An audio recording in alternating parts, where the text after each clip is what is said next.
Thank you. Excuse me. Thank you, and welcome to the show this morning. The topic is today is capital punishment in Tennessee after the conviction, and we're fortunate to have with us this morning to talk about capital punishment and the period immediately after the conviction, Dr. ACharvat.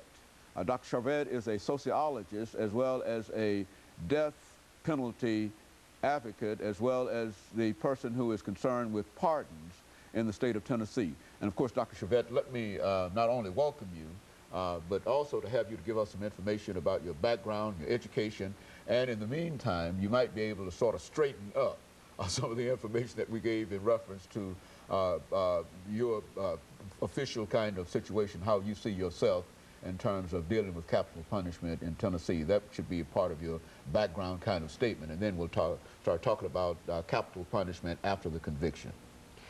I first began working on death penalty cases about a week after I graduated with my doctorate, and I was asked by a defense attorney if I could interview some family members in Kentucky.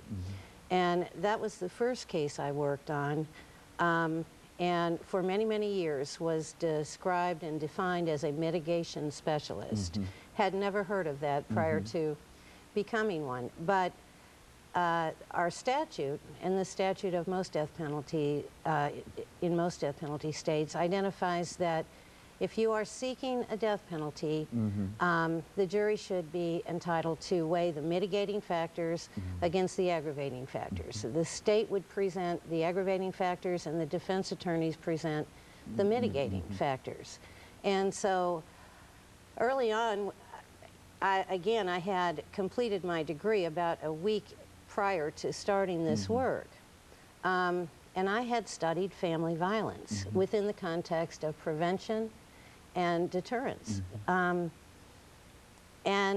so equipped with a lot of information, and I think early on we thought that mitigation probably had to do primarily with family violence. And then later, as I explored mitigation on many, many cases, I came to understand that it's not simply family violence, it's community violence, it's violence in neighborhoods, in schools, in employment, on out to cultural issues of violence against people that seem to contribute to mitigation factors that statutorily are supposed to inform sentencing. In other words, anything that that individual, any impact that society or the family or the community or baseball or whatever might have had on that individual's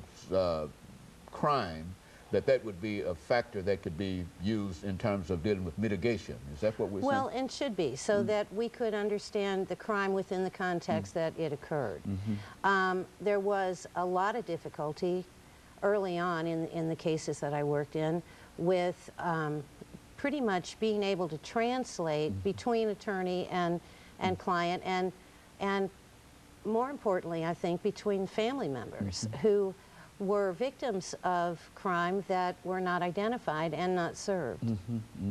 And so this is a sort of a murky area that you are now still in the process of trying to work things out, so that you could be fair to both the victim as well as the person who committed the crime. Would that be a fair characterization? Well, and where I have taken it over the course of nearly 20 years is trying to place all of this information within the framework of restoring justice, recognizing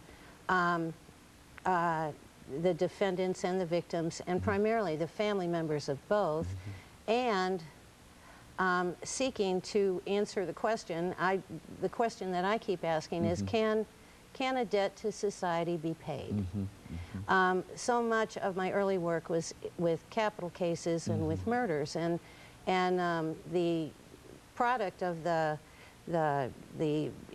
inquiry that I would do tended to address the question between life in prison or a death sentence.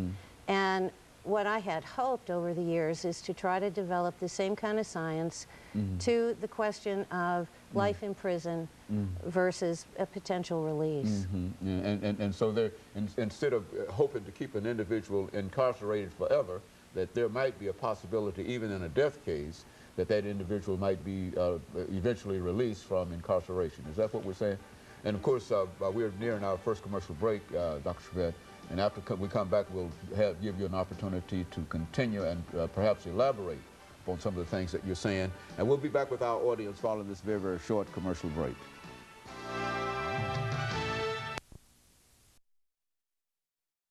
Today, the topic